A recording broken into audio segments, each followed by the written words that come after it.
से भी हो, हम लोग स्टार्ट करेंगे। चलिए आज की कक्षा शुरू करते हैं इसी भाव के साथ कि इस बार की परीक्षा में हम लोग नेट जारी उत्तीर्ण कर लेंगे। मैम एक तो क्वेश्चन। कल की क्लास में हम, हाँ जी पूछिए। मैम वो ईश्वर का उसका फल ना मेरे को तो दो पता है, तीसरा क्या बताया उसमें मेरे को कंफ्यूजन है। ईश्वर प्रणिधान हम लोग पढ़ना चालू कहाँ से करते हैं?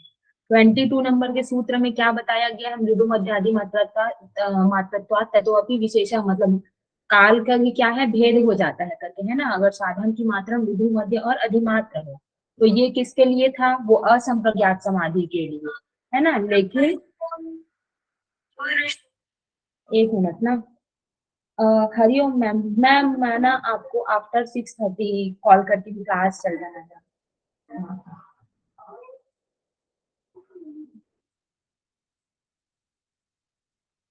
सॉरी फॉर इंटरप्शन, है ना। फिर उसके बाद क्या है?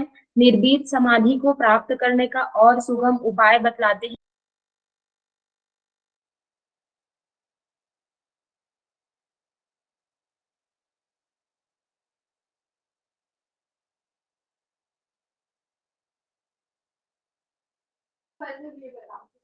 आवाज आ रही क्या किसी को? नहीं नहीं मैम शायद लेफ्ट हो गए।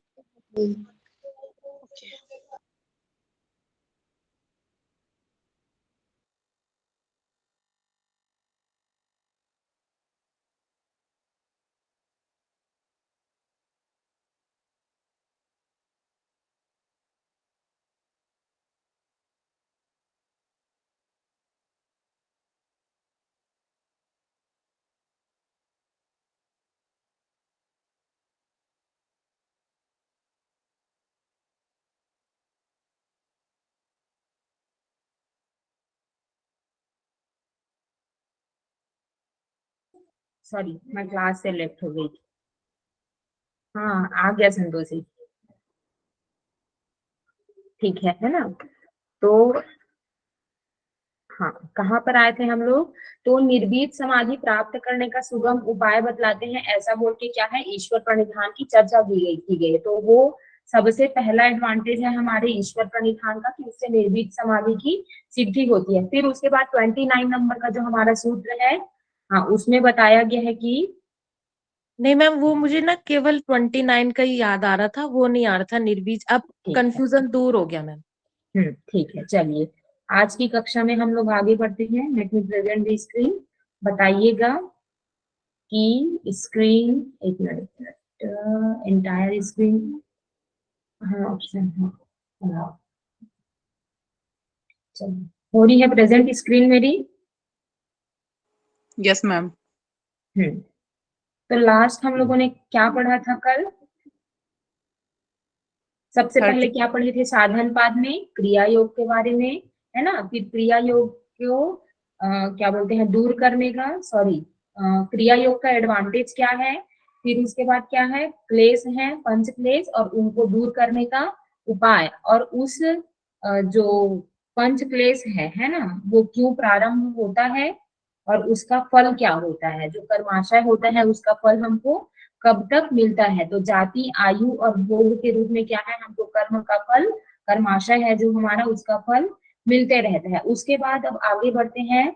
तो नेक्स्ट सूत्र में 14वां नंबर का हमारा जो सूत्र है 14, उसमें कहा गया है कि वे जाति, आयु और भोग रूप परिणाम किस प्रकार के होते हैं यह बतलाते हैं। 13 नंबर के सूत्र में बता दिया गया कि जाति, आयु और भोग के रूप में क्या है, हमको कर्माशय का फल मिलता है। लेकिन ये उसके जो परिणाम है, जो जाति, आयु और भोग है, किस प्रकार के होते हैं इसको बतला रहे हैं। तो 14 नंबर के सूत्र में बोलते हैं महर्षि पतंजलि जी की, ते हलाद परिताप फला पुण्य पुण्य हेतुत्वाद, अर्थात ते का अर्थ क्या है, वे।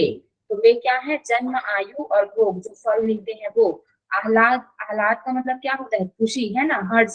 परिताप का अर्थ क्या होगा, दुख, ठीक है, दुख या शोक रूप। और फल का मतलब फल को देने वाले होते हैं, फला। तो वे जो जन्म, आयु और भोग है वो हर्ष और शोक रूप, अर्थात खुशी भी होती है उनसे और दुख भी होता है। वो सुख भी देते हैं और दुख भी देते हैं। क्योंकि पुण्य पुण्य हेतुत्वाद, क्योंकि उनका कारण क्या है, पुण्य मतलब अच्छा कर्म भी किए हैं, तो इस कारण से हमको क्या मिलेगा, सुख मिलेगा, है ना, हर्ष मिलेगा। ये पुण्य के कारण क्या मिलेगा हमको? आह्लाद मिलेगा। और अपुण्य के कारण क्या होगा? यहाँ पर संधि है ना, पुण्य अपुण्य, तो उसके कारण क्या है? दुख मिलता है। तो क्योंकि उनके पुण्य कर्म और पाप कर्म, हेतु, हेतु का अर्थ क्या होता है? कारण होता है ना। तो वे जो जन्म, आयु और भोग है, ये क्या है? हर्ष और शोक रूप, मतलब सुख और दुख रूप दोनों ही फल को देने वाले होते हैं। क्यों? क्योंकि उनका कारण पाप कर्म और पुण्य कर्म दोनों ही है ना। जैसे कि हमारी जिंदगी में सब चीज एकदम खुशी खुशी चलते रहता है क्या? नहीं चलता, कभी सुख आता है, कभी दुख आता है ना। क्यों? क्योंकि एकदम अच्छे पुण्यात्मा तो हम भी नहीं है कि हमेशा हम पुण्य कर्म करेंगे। तो पुण्य कर्म करते हैं वो क्या है? सुख रूप में हमारे सामने आता है। और जो पाप कर्म करते हैं वही क्या है? दुख रूप में हमारे सामने आता है। आया समझ में आप सभी को? आया कि नहीं आया जी? तुरंत माइक ओपन करके बताया कीजिए। यस मैम, आ गया। हाँ, yes, है ना। आगे बढ़ते हैं। यहाँ यह शंका हो सकती है कि यदि यही बात है, तब तो जिसका परिणाम केवल दुखप्रद फल, जन्म, आयु और भोग है, ऐसे कर्माशय ही उसके मूल सहित नाश करना उचित है। उसके साथ सुखप्रद कर्माशय का नाश करने की बात क्यों कही गई है ना। अब देखो, सुखी रहना हर कोई चाहता है, खुश रहना हर कोई चाहता है ना। कोई चाहता है क्या कि भगवान मुझे दुख दे, मैं हमेशा दुखी रहूं, दुख में रहूं, ऐसा कोई चाहता है क्या? नहीं चाहता। तो अगर सबके सब लोग, हम लोग क्या है? सुखी रहना चाहते हैं, है ना। तो ऐसे में जो जन्म, आयु और भोग दुख रूप, जिनका फल होता है ना, तो सिर्फ ऐसे ही कर्माशय का नाश करना चाहिए। मतलब यहाँ पर ये बोला जा रहा है, जो हमारे पाप कर्म है उसके फल स्वरूप हमको दुख मिलेगा, तो सिर्फ ऐसे कर्माशय का नाश करना चाहिए। लेकिन जिनसे हमको क्या है? सुख मिलेगा, ऐसे कर्माशय का नाश नहीं करना चाहिए, है ना। तो दोनों का ही नाश करना क्यों कहा गया है? तो इस वाले सूत्र के लिए, इस वाले बात के लिए नेक्स्ट सूत्र कहते हैं कि परिणाम ताप संस्कार दुखर गुण वृत्ति विरोधाच दुखम एव सर्वम विवेकिनः। तो परिणाम दुख, यहाँ तक देखिए, परिणाम, परिणाम, ताप और संस्कार दुख, ठीक है। परिणाम दुख, ताप दुख और संस्कार दुख, ऐसे 3 प्रकार के दुख, दुखम एवं सर्वम विवेकिनः, मतलब ये क्या है? सब में विद्यमान रहने के कारण, और गुण वृत्ति विरोधात, तीनों गुणों की वृत्तियों में परस्पर विरोध होने के कारण। तीनों गुण अर्थात कौन कौन से? बोलिए। परिणाम, परिणाम सत्वरजतम, दुख, ताप, वेरी गुड। गुणों की बात की जा रही है ना। सत्व गुण, तमोगुण और रजोगुण, है ना। इन तीनों गुणों की वृत्तियों में परस्पर विरोध होने के कारण विवेकिना अर्थात विवेकी मनुष्य के लिए सबके सब, सर्वम अर्थात सबके सब क्या है? दुख रूप ही है।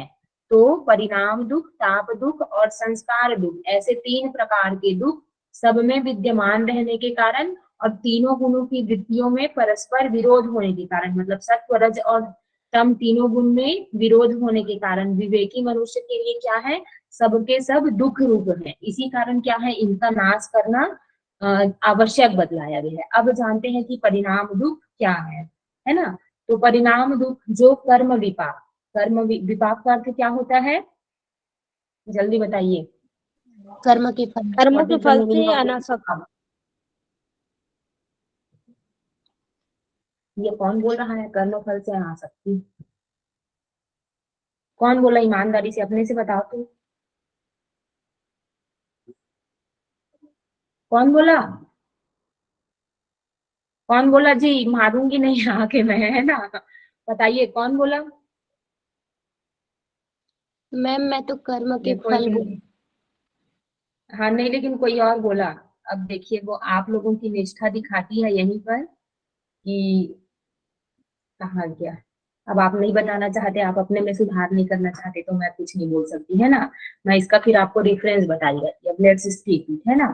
तो परिणाम दुख, तो जो कर्म विपाक भोग काल में स्थूल दृष्टि से सुखप्रद प्रतीत होता है, उसका भी परिणाम या नतीजा दुख ही होता है। जैसे स्त्री प्रसंग के समय मनुष्य को सुख भासता है, परंतु उसका परिणाम बल, वीर्य, तेज, स्मृति आदि का ह्रास प्रत्यक्ष देखने में आता है। ऐसे ही दूसरे भोगों में भी समझ लेना चाहिए। इसका हम लोग एकदम सरल उदाहरण से करके समझते हैं, है ना।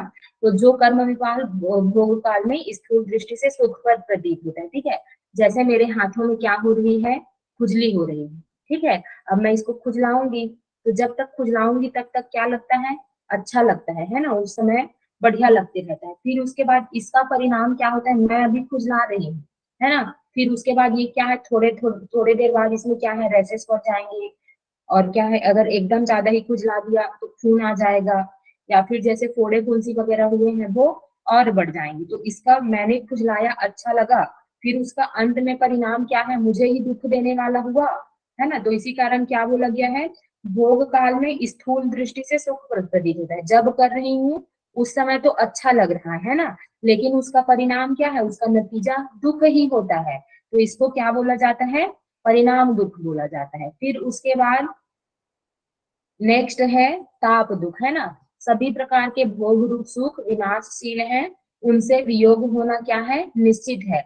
अतः भोग काल में उनके विनाश की संभावना से भय के कारण क्या है, ताप दुख बना रहता है। जैसे कुछ भी चीज क्या है, हमको अच्छा लगता है ना, लेकिन उसके वियोग क्या, उससे वियोग होना निश्चित है, लेकिन अब वो मेरे से दूर हो जाएगा, ऐसे करके भय के कारण जो दुख होता है, तो उसको क्या बोला जाता है, ताप दुख। जैसे कि सबको सबसे ज्यादा आसक्ति किससे होती है, अपने मोबाइल से। प्राण जाए पर मोबाइल ना जाए, है ना। अब इसको जब तक हम लोग यूज कर रहे हैं तब तक वो अच्छा लगता है, ठीक है। अब अचानक से कोई बोल दे, मतलब कभी भी देखना मोबाइल अचानक से गुम हो जाता है, तो ऐसे एकदम धक से लगता है ना, दिल में जोर से दर्द होता है ना। तो उसी को क्या बोला गया है, ताप दुख बोला गया है। उसके विनाश की संभावना से भय के कारण क्या है, ताप दुख बना रहता है। इसी तरह मनुष्य को जो सुख कारक भोग प्राप्त होते हैं, इसमें वही बोला गया है। ताप दुख आ गया ना आप लोगों को समझ में। भोग की अपूर्णता से भी भोग काल में संताप बना रहता है, मतलब ये गुम जाएगा ऐसे करके भी, अभी जब तक मैं इसका भोग कर रही हूँ उस समय भी जो दुख बना रहता है उसको क्या बोला जाता है, ताप दुख, ठीक है। फिर उसके बाद आया ना समझ में ये ताप दुख, क्या मैं आप लोगों को अच्छे से एक्सप्लेन कर पाई, यस और नो। Yes ma'am. हाँ हाँ, ठीक। फिर उसके बाद क्या है, संस्कार दुख। जिन जिन भोगों में मनुष्य को सुख का अनुभव होता है, उस अनुभव के संस्कार उसके हृदय में जम जाते हैं। जब उन भोग सामग्रियों से उसका वियोग हो जाता है, तब वे संस्कार पहले के सुख भोग की स्मृति द्वारा महान दुख के हेतु हो जाते हैं, ठीक है। जैसे कि कुछ चीज हम लोगों को अच्छा लगता रहता है ना। फिर उसके बाद क्या है, जो वो सामान हमसे दूर हो जाता है ना, तो तब वे संस्कार पहले के शुभ भोग की स्मृति द्वारा महान दुख के हेतु हो जाते हैं। जैसे कि अब आप लोग मैक्सिमम लोग क्या है, जिन लोग को कैसे बताऊं, हाँ जैसे हम लोग हॉस्टलर है ना, या फिर लेडीज लोग जिन लोगों का शादी हो गया, तो जब घर में रहते हैं तो क्या है, खाना बनाना नहीं पड़ता ना, है ना, माँ लोग बना करके दे देते हैं। तो फिर उसके बाद अब यहाँ आ गए हॉस्टल में तो अच्छा खाना मिलता नहीं है ना, और लेडीज लोगों को क्या है, खुद खाना बनाना पड़ता है। तो फिर उन लोग अब उनकी स्मृति में आएगा, जब मैं छोटी थी या जब मैं घर में थी तो क्या है, मेरे को मम्मी खाना बना के देती थी। तो ऐसे करके क्या है, हम लोग जो दुख वो करते हैं ना। जैसे कि इसमें क्या बोला गया है, जब किसी मनुष्य की स्त्री पुत्र धन मकान आदि भोग सामग्री नष्ट हो जाती है, तब वह उनको याद कर करके रोता रहता है ना। अब किसी की, अब सपोज किसी की क्या है, पत्नी है, पुत्र है, या फिर धन मकान इत्यादि है, तो पहले था अब नष्ट हो गया है ना, उनकी मृत्यु हो गई या समाप्त हो गया, तो उसको याद कर करके रोते रहते हैं। क्यों, क्योंकि वो पहले मुझे सुख देता था, अब वो चीज मेरे पास नहीं है। तो ये क्या है, संस्कार में रह जाता है। मतलब जो सुख उनसे पहले मिलता था वो क्या है, संस्कार रूप में हमारे चित्त में संचित हो गए, है ना। अब वो वर्तमान में हमको नहीं मिल रहा है, तब वही क्या कहलाता है, संस्कार दुख कहलाता है। आया समझ में, आया समझ में, यस मैम। बोलो ना जी, हाँ या ना। Yes ma'am. Yes ma'am. हाँ ठीक है। तो इस प्रकार से क्या हुए, परिणाम दुख, ताप दुख और संस्कार दुख। अब इन तीनों दुखों को ना, संतोषी आप एक दिन पूछ रहे थे ना कि आध्यात्मिक, आधी भौतिक और आधी दैविक, है ना। तो ये जो हमारा जो परिणाम दुख है ना, तो ये क्या होता है, शरीरगत और इंद्रियां आदि के कारण होता है ना। आप लोग इसका जो पातंजल योग प्रदीप है उसमें देखेंगे, है ना, उसकी व्याख्या देखेंगे। तब उससे समझ में आता है जो हमारा परिणाम दुख है वो क्या होगा, हमारा आध्यात्मिक होगा, ठीक है। फिर उसके बाद जो ताप दुख है वो क्या होगा, आधि भौतिक होगा। क्यों? क्योंकि ये ना प्रकृति इत्यादि के कारण, मतलब भोग काल में सुख रूप और भोग रूप सुख विनाशशील है। तो ये जो ताप दुख है ना, ये हमारा रिलेटेड होता है आधि भौतिक दुखों से। और जो संस्कार दुख है ना, ये होता है हमारा आधि दैविक। जैसे कि आधि दैविक में क्या पढ़ते हैं हम लोग, जो दैवी प्रकोप या आपदा वगैरह इत्यादि आती है ना, तो वो सब क्या है, संस्कार दुख है। और फिर उसके बाद जैसे कि बारिश वगैरह हुई या बारिश में मैं बह गई है ना, तो वो मेरे संस्कार ऐसे थे, इस कारण मैंने क्या बोलते हैं वो सिचुएशन मेरे सामने आया। तो ये किस में आता है, संस्कार दुख में। कौन सा वाला, जो हमारा आधि दैविक है वो। और ताप दुख किस में आता है, आधि भौतिक में। भौतिक चीजों के कारण जो हमको दुख होता है। और उसके बाद क्या है, मतलब ये ताप इत्यादि जो हम वो करते हैं ना, तो ये आता है हमारा आधि भौतिक में। और उसके बाद ये जो प्राकृतिक वाला है, पहला वाला है, कौन सा दुख, परिणाम दुख, ये आता है हमारे आध्यात्मिक दुख के अंदर। वैसे ये सिलेबस का पार्ट नहीं है, वो पूछे थे करके मैं बताई। और अगर जानना रहेगा तो लास्ट में इसको डिस्कस करेंगे, ठीक है। अभी आगे बढ़ते हैं। उसके बाद क्या आता है, गुण वृत्ति विरोध। हाँ, तो गुणों के कार्य का नाम क्या है, गुण वृत्ति। और गुणों के कार्य में, एक मिनट ना, हाँ, गुणों के कार्य का नाम क्या है, गुण वृत्ति। और गुणों के कार्य में परस्पर अत्यंत विरोध होता है। जैसे सत्व गुण का कार्य क्या है, प्रकाश, ज्ञान और सुख है। और तमोगुण का कार्य क्या है, अंधकार, अज्ञान और दुख है। इस प्रकार इनके कार्यों में विरोध होने के कारण क्या है, दुविधा बनी रहती है। गुण वृत्ति क्या है, गुणों के कार्य का नाम गुण वृत्ति। और ये परस्पर गुण है ना, उसके कार्यों में क्या है, विरोध होता है। जैसे सत्व गुण का क्या है, प्रकाश, तो तम का क्या है, अंधकार। सत्व गुण से ज्ञान, तो तमोगुण से क्या है, अज्ञान। तो इस प्रकार से क्या है, इनकी गुण वृत्तियों में विरोध है। तो इस प्रकार इनके कार्यों में विरोध होने के कारण दुविधा बनी रहती है। सुख भोग काल में भी शांति नहीं मिलती, क्योंकि तीनों गुण एक साथ रहने वाले हैं, ठीक है। देखो, भोग काल में भी शांति नहीं मिलती, क्योंकि तीनों गुण एक साथ रहने वाले हैं। और सुख के अनुभव काल में सत्व गुण की प्रधानता रहते हुए भी रजोगुण और तमोगुण का अभाव नहीं हो जाता, अतः उस समय भी दुख और शोक विद्यमान रहते हैं। मतलब डायरेक्ट ये बोला जा रहा है, तीनों गुण है ना। अब कोई चीज भोग हमको मिल भी रहा है, तो तीनों गुण में क्या है, वृत्तियों में विरोध है। तो इस कारण से क्या है, उस समय भी जब मिलते रहता है वो चीज, तब भी हमको क्या है, दुख होते रहता है। जैसे कि इसी को देख लेते हैं, है ना, इसी का एग्जाम्पल ये। जैसे ध्यान काल में और सत्संग करते समय सत्व गुण की प्रधानता रहती है ना। ध्यान कब लग पाता है हम लोगों का, जब सत्व गुण की अधिकता रहती है तब भी। अतः वो क्या होता है, सात्विक सुख होता है।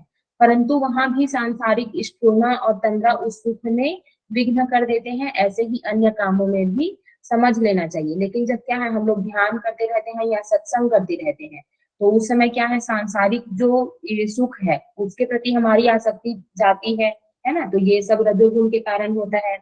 और उसके बाद क्या है, तंद्रा आदि। तंद्रा आदि किसके कारण आता है, तमोगुण के कारण आता है।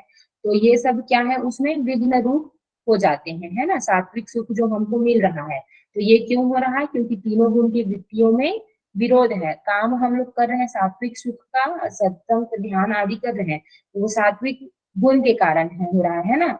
लेकिन ये रज और तमोगुण के प्रभाव है ना, वो उस समय भी दिखाई देते हैं। तो इसी कारण क्या बोला गया है, गुण वृत्ति विरोध। आया आप लोगों को समझ में, ये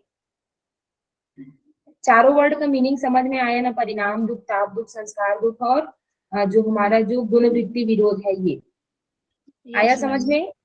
अब सूत्र का मतलब समझते हैं, है ना। तो उपर्युक्त परिणाम दुख, ताप दुख और संस्कार दुख तथा गुण वृत्तियों के विरोध से होने वाले दुख को विचार द्वारा विवेकी पुरुष समझता है। इस कारण उसकी दृष्टि में सभी कर्म में विपाक क्या है, दुख रूप ही है। अर्थात साधारण मनुष्य समुदाय जिन भोगों को सुख रूप समझता है, विवेकी के लिए वे भी क्या है, दुख ही है।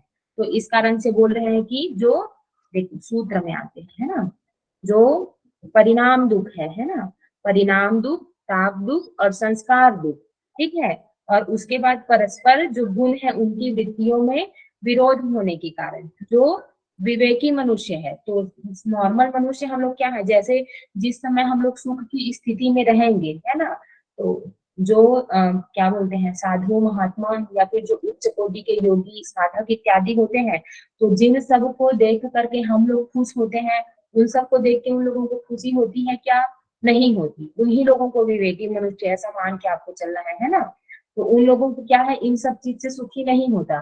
क्यों? क्योंकि उन लोग जानते हैं कि अभी जिसको हम लोग सुख रूप में भोग रहे हैं, वो क्या है, आगे हमारे दुख का कारण बनेगा। तो इसी कारण क्या है, जो विवेकी मनुष्य है उसके लिए सब के सब दुख रूप ही है। अब जैसे कि एकदम एग्जाम्पल देती है ना, हम लोग किस में जाएंगे, शादी में गए, ठीक है। अब शादी में एकदम खूब नाचे पिए गाए, मजा किए, एकदम मस्ती की, ठीक है, पूरा फैमिली वाले लोग के साथ और फ्रेंड लोगों के साथ। अब आज कर लिए मस्ती, ठीक है। अब 2 दिन बाद सब लोग अपने अपने घर चले जाएंगे, तो अब सबका क्या है, याद आएगा। फिर उन्हीं सब बातों को हम लोग याद कर करके, मतलब उस दिन ऐसा किए थे, आज ऐसा कुछ नहीं है, ऐसा सोच के क्या है, हम लोग अभी अपने को, अपना जो वर्तमान चल रहा है उसको खराब कर देते हैं ना। मतलब हम लोगों को दुख होता है ना, काश वो पल फिर से वापस आ जाता, ऐसे करके। तो ये क्या है, सामान्य मनुष्य ऐसा करते हैं, है ना। और जो विवेकी मनुष्य है इस कारण जान जाते हैं कि ये अभी कुछ क्षण के लिए ही बस है, तो इस कारण क्या है, वो जो सुख रूप भी जो है उसमें भी क्या है, दुख देखता है। तो इस कारण क्या है, जो क्या बोलते हैं, जो दोनों गुण है ना, इस यहाँ ऊपर में पढ़े, पुण्य और अपुण्य कर्म, इसी कारण इसका नाश करना जरूरी है। क्यों? क्योंकि विवेकी मनुष्य के लिए ये तीनों परिणाम दुख, ताप दुख, संस्कार दुख और गुण वृत्ति में विरोध होने के कारण सबके सब क्या है, दुख रूप ही है। आया समझ में? आया कि नहीं आया जी, कि मैं और यस कंफ्यूज कर दी? नहीं आया ना? क्लियर है जी मैम। हाँ चल, ठीक है। अब आगे बढ़ते हैं। अब उपर्युक्त वर्णन से यह सिद्ध हो गया कि जन्म, आयु और भोग रूप सभी कर्म विपाक दुख रूप है। इसलिए उनका मूल सहित उपच्छेद करना या समाप्त करना क्या है, मनुष्य का कर्तव्य है। अब ये जो जन्म, आयु और भोग रूप जितने भी हमको मिल रहे हैं, ये सब क्या है, दुख रूप ही है। तो इस कारण इनको मूल सहित अर्थात जड़ सहित समाप्त करना मनुष्य का कर्तव्य है। अतः अब उसको त्याग या नाश करने योग्य बतलाकर उनसे मुक्ति पाने का उपाय बतलाते हुए अगला प्रकरण आरंभ कर देते हैं। अब देखो, उसका नाश करना जरूरी है, ये चीज तो अब हमको समझ में आ गया। तो अब उसको नाश करने का उपाय क्या है, इसको बतलाते हैं ना। फिर नेक्स्ट सूत्र बोलते हैं, एक मिनट ना।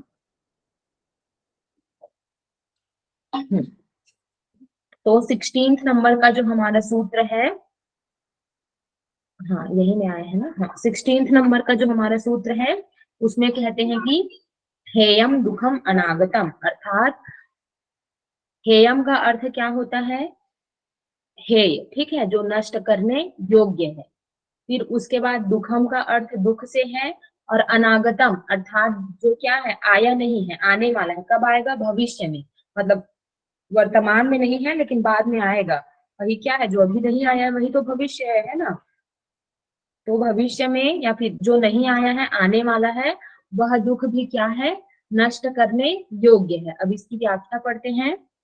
तो वर्तमान जन्म के पहले जो अनेक योनियों में दुख भोगे जा चुके हैं, वे तो अपने आप समाप्त हो गए हैं, उनके विषय में कोई विचार नहीं करना है। तथा जो वर्तमान में, हाँ देखो, पास्ट में जो भी दुख हम लोग भोग चुके हैं उनके विषय में हमको क्या है, विचार नहीं करना है। क्यों? क्योंकि वो तो अपना फल दे करके समाप्त हो चुके हैं। अब वो वापस आएंगे क्या, जिस कर्म को हमने किया उसका फल क्या है, हमको एक ही बार मिलेगा। तो इस कारण क्या है, उनका फल समाप्त हो गया है, इस कारण उसके बारे में हमको नहीं सोचना है, ठीक है।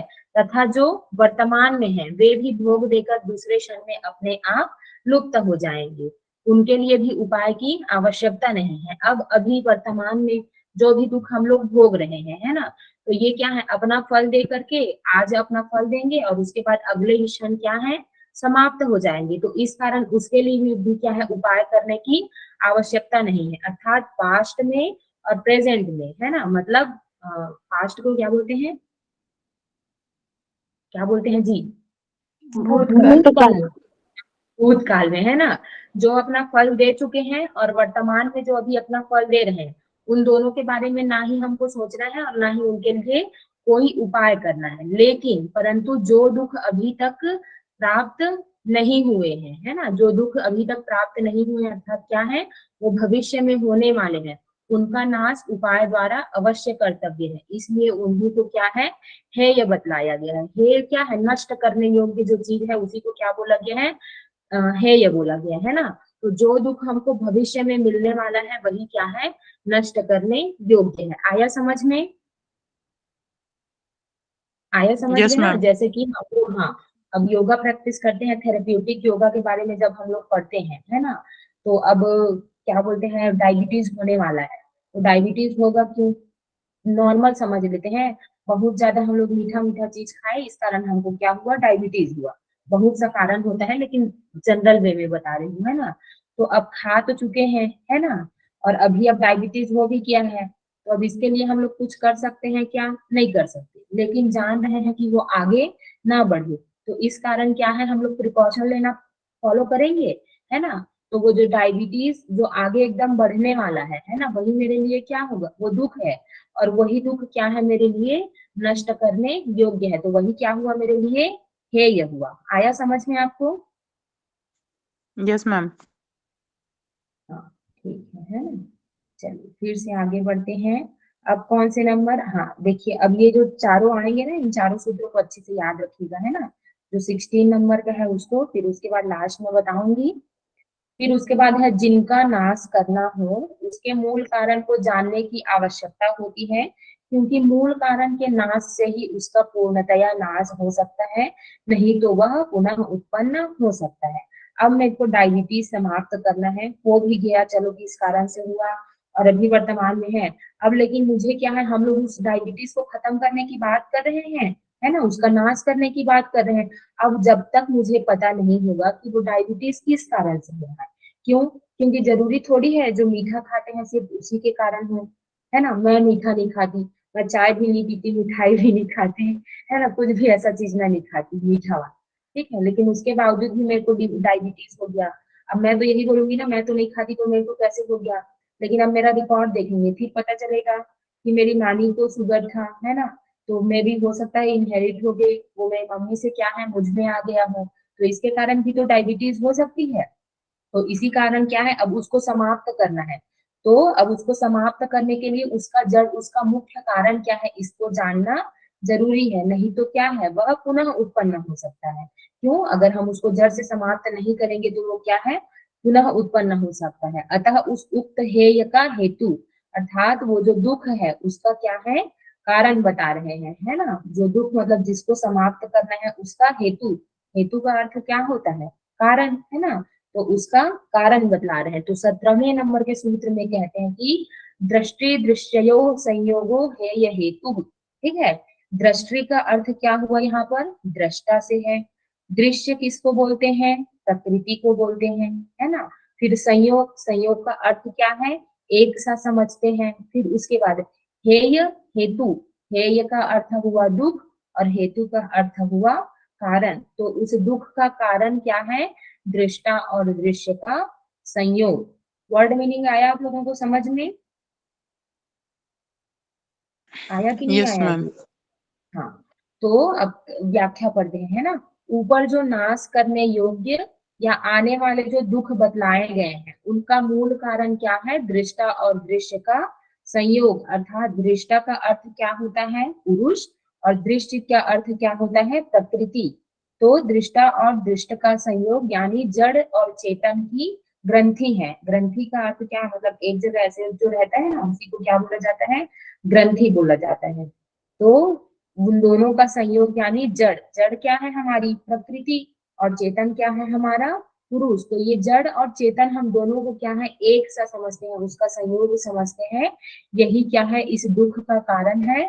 अतः इस संयोग का नाश कर देने से मनुष्य सर्वथा दुखों से क्या है, निवृत्त हो सकता है ना। मतलब अगर हम ये जान जाए कि जो दृष्टा और दृश्य दोनों क्या है, अलग है ना, तो इस संयोग का नाश कर देने से ही क्या है, मनुष्य सर्वथा दुखों से क्या है, निवृत्त हो सकता है। ये एकदम फिलॉसफी वाली बात है ना। सांख्य दर्शन जब इसको सांख्य दर्शन जो अच्छे से पढ़ेंगे ना, तब जाकर के ये समझ में आता है ना। तो दृष्टा और दृश्य का संयोग है, वही हमारे क्या है, दुख का कारण है। और इसी के संयोग का नाश कर देने से क्या है, मनुष्य है वो दुखों से निवृत्त हो जाता है। ठीक है। तो इसको मतलब अगर सामान्य भाषा में हम अगर समझने का प्रयास करें, है ना, पुरुष का मतलब क्या समझते हैं? भगवत गीता में आत्मा को क्या बोला गया है? पुरुष बोला गया है। और हम किसके अंग है? मतलब ये जो शरीर इत्यादि है, ये क्या है? प्रकृति है। तो आत्मा क्या है? मतलब जब जीव रूप में आती है तो इस शरीर को ही क्या है, वास्तविक समझती है ना, या फिर वास्तविक समझता है। तो फिर क्या है, इसी में लिप्त हो गए हैं ना। अब इसी को हम लोग वास्तविक समझ रहे हैं। तो माया के कारण क्या है, जो ये जितने भी है अविद्यावश, जो अनित्य है उसको नित्य समझेंगे, दुख है उसको सुख समझेंगे, है ना। तो अगर लेकिन अगर हम जान जाए, है ना, कि मैं आत्मा हूँ और ये शरीर और ये इत्यादि सब चीजें क्या है, ये नश्वर है, तो अपने वास्तविक स्वरूप को जान गए, है ना। मतलब दोनों का संयोग नहीं हुआ, दोनों अलग अलग हैं।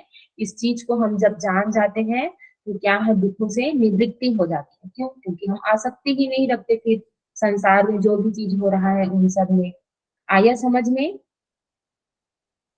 आया कि नहीं आया जी? Yes ma'am.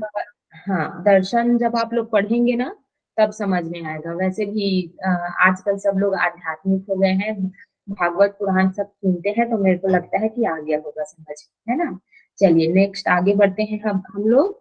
तो जो पहला क्या है, 16 नंबर के सूत्र में हम लोग पढ़े कि जो दुख आया नहीं है वो क्या है, नष्ट करने के क्या है, योग्य है। योग्य है। अब उस दुख का कारण क्या है?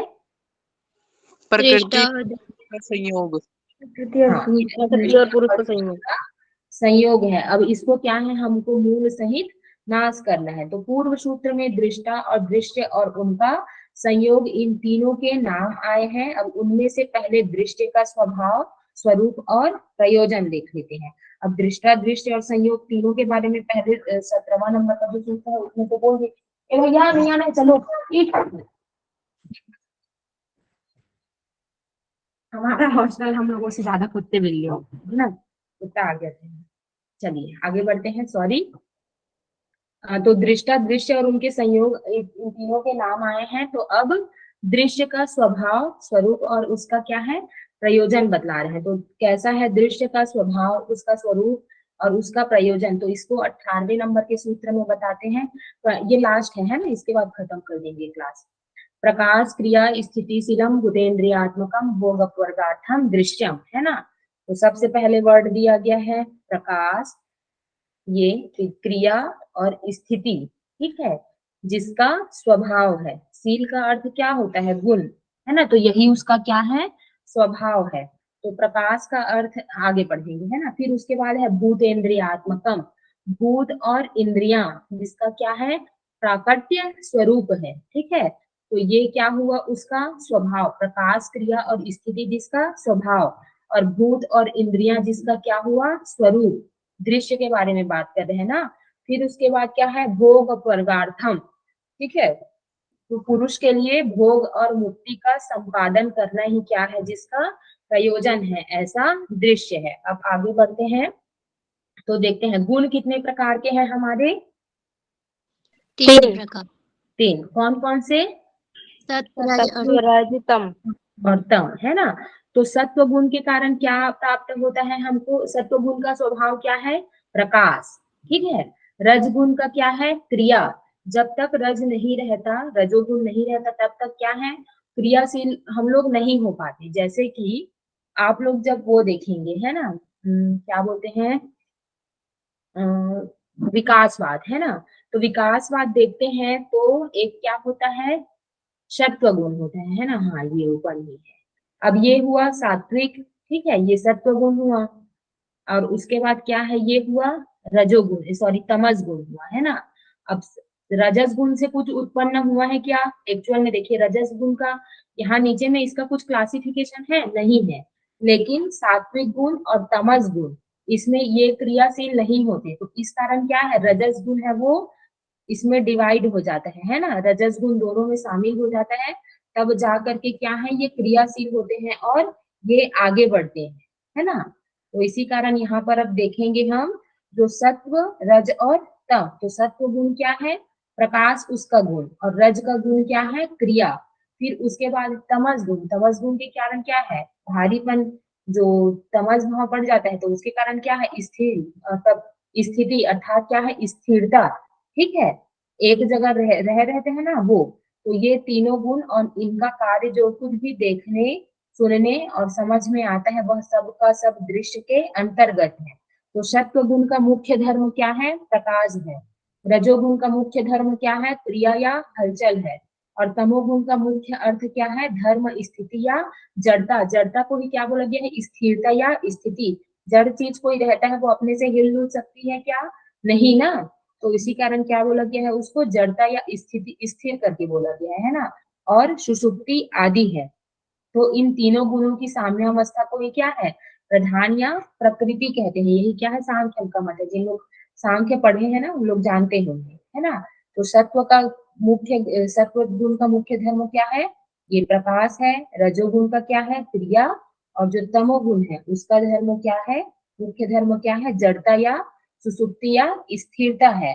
और इन तीनों गुणों की साम्यावस्था को क्या बोला जाता है, प्रकृति बोला जाता है। अब अतः सब अवस्थाओं में अनुगत तीनों गुणों का जो प्रकाश, क्रिया और स्थिति रूप स्वभाव है, वही क्या है, दृश्य है। हाँ, ठीक है। तो ये क्या हुआ, दृश्य का स्वभाव। तो दृश्य का स्वभाव क्या है, प्रकाश, क्रिया और स्थिति। अब उसके बाद क्या पढ़ते हैं, उसका स्वभाव पढ़ लिए, स्वभाव के बाद अब स्वरूप पढ़ते हैं। तो उसका स्वरूप कैसा है, 5 स्थूल भूत, 5 तन्मात्रा, 5 कर्मेंद्रिया, 5 ज्ञानेन्द्रिया एवं मन, बुद्धि, अहंकार। ये सब 23 तत्व प्रकृति के कार्य होने से क्या है, उसके स्वरूप है। अब इसको हम लोग देखते हैं, है ना। ये सात्विक गुण से क्या हुआ, हमारा सजीव सृष्टि हुई। उससे क्या हुआ, मन। मन के बाद जो हमारी पंच ज्ञानेन्द्रिया, उसके बाद क्या है, पंच कर्मेंद्रिया। तो ये मन एक हो गया। फिर उसके बाद 5 ज्ञानेन्द्रिया, 5 और 1 कितना हुआ, 6 है। हाँ। अब फिर उसके बाद ये फिर से 5 कर्मेंद्रिया, तो 6 और 5 कितना हो जाएगा, 11 11, ठीक है। फिर उसके बाद अब नीचे देखते हैं, ये पंच महाभूत, ठीक है।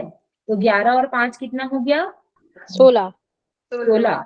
और उसके बाद ये पंच तन्मात्रा, 16 और 5 21, ठीक है। अब फिर उसके बाद ये अहंकार और ये प्रकृति, 2 कितने हो गए, अब 23 23, है ना। तो ये सब 23 के 23 क्या है, उसके स्वरूप है। कहाँ गया जी, एक मिनट। तो ये 23 क्या हुए, उसके स्वरूप हुए, है ना। कहाँ गए, तो अब उसके स्वभाव के बारे में भी पढ़ लिए और उसके स्वरूप में। तो 5 स्थूल भूत, स्थूल भूत से ऊपर जाएंगे हम, एक मिनट ना, क्रम से दिखाते हैं। कहाँ गया, एक मिनट। ये क्या हुआ, 5 स्थूल भूत। 5 स्थूल भूत के क्या बाद ऊपर क्या आएगा, पंच तन्मात्रा, है ना। फिर उसके बाद ये 5 कर्मेंद्रिया, 5 ज्ञानेन्द्रिया और मन, और उसके बाद अहंकार और महत। तो ये 23 क्या हुए, उसके स्वरूप, ठीक है। अब उसके बाद स्वभाव और स्वरूप हो गया क्लियर। अब होगा सप्त सप्त पुरुष को अपना स्वरूप दिखलाकर भोग प्रदान करना, और मुक्ति चाहने वाले योगी को दृष्टा का स्वरूप दिखलाकर मुक्ति प्रदान करना, इस दृश्य का प्रयोजन है। तो एक हुआ भोग, भोग का अर्थ ये हुआ, क्या बोलते हैं, भोग का अर्थ भोग ही हुआ, है ना। ये भोग प्रदान करना, ठीक है।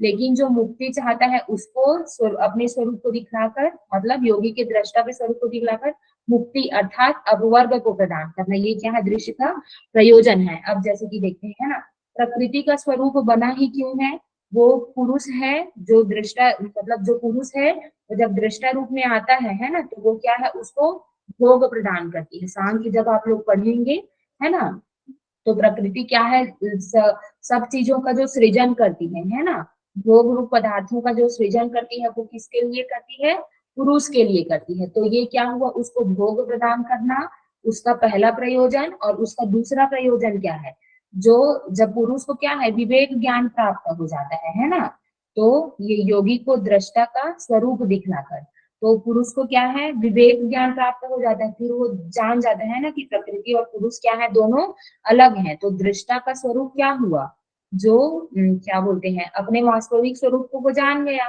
पुरुष है ना, तो कि मैं पुरुष हूँ ऐसे करके। तो योगी का वो दृष्टा का स्वरूप दिखलाकर क्या है मुक्ति प्रदान करना, अपवर्ग प्रदान करना। तो ये दृश्य का क्या हुआ, दो प्रयोजन हुआ। तो इस प्रकार हम लोग इसके स्वभाव, स्वरूप और ये क्या हुआ उसके प्रयोजन के बारे में पढ़ लिए है ना। तो दृष्टा को उसका निज स्वरूप दिखा देने के बाद उसका कोई प्रयोजन नहीं रहता उस पुरुष के लिए, यह ये नेक्स्ट वाले में बताया गया है, आगे और पढ़ेंगे उसमें है ना। तो इस प्रकार क्या है प्रकृति का स्वरूप है ना, उसका स्वभाव, स्वरूप और प्रयोजन। उसका स्वभाव क्या है, प्रकाश, क्रिया और स्थिति। फिर उसके बाद उसका जो स्वरूप है वो क्या है, महत, ठीक है, फिर अहंकार, फिर मन, पंच ज्ञानेन्द्रिया, पंच कर्मेंद्रिया और सूक्ष्म भूत और पंच महाभूत, ये क्या हुए उसके स्वरूप, ठीक है। और उसका प्रयोजन क्या हुआ, जो पुरुष है उसको भोग प्रदान करना, लेकिन जो योगी है उसको दृष्टा के वास्तविक स्वरूप को दिखलाकर अपवर्ग प्रदान करना, ये क्या हुआ प्रकृति का प्रयोजन हुआ, ठीक है। आया समझ में, ऐसा क्या है हमारा दृश्य का स्वरूप और दृष्टा और ये संयोग के बारे में हम लोग कल पढ़ेंगे। ऑलरेडी क्योंकि 32 हो गया, आया आप लोगों को समझ में? Hello yes ma'am. Ma'am. Ma'am इस वाले मतलब 80 नंबर के सूत्र से लगभग 3 क्वेश्चन बन जाते हैं ना? ते हैं हाँ, बहुत सारा excuse क्वेश्चन बनेगा जब बनाएंगे। बताओ